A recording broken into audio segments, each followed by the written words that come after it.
as I go across mounting these boards, I do put these on the back side of the row, right? But I leave these slightly loose, so they're in there to hold this piece of wood in position, but they're loose enough so the next board's going to be able to slide in, or I make slight adjustments.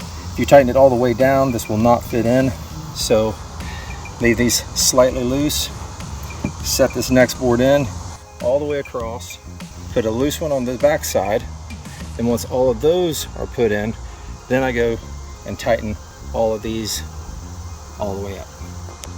So now you can see I got this whole row back with these little mounting brackets. So all these right behind it, right in here, are a bit loose. So now I'm just going to go back, tighten, and you can see how it kind of draws it down.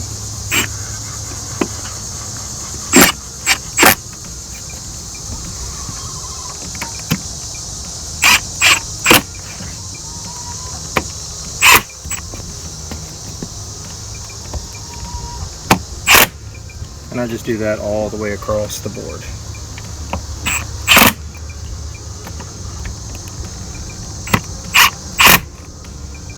So for this last board, what I'm going to be doing is I'm going to be using screws instead of these mounting brackets. And these screws come with a little bit, and it's kind of a spacer as far as the basically a depth control.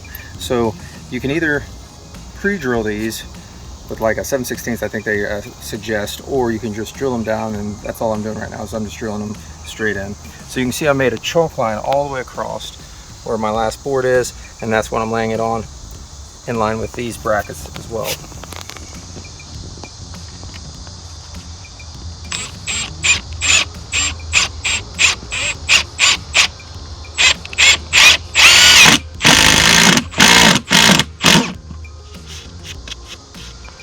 And then these also come with little plugs, and you can pop your plug in there to hide that.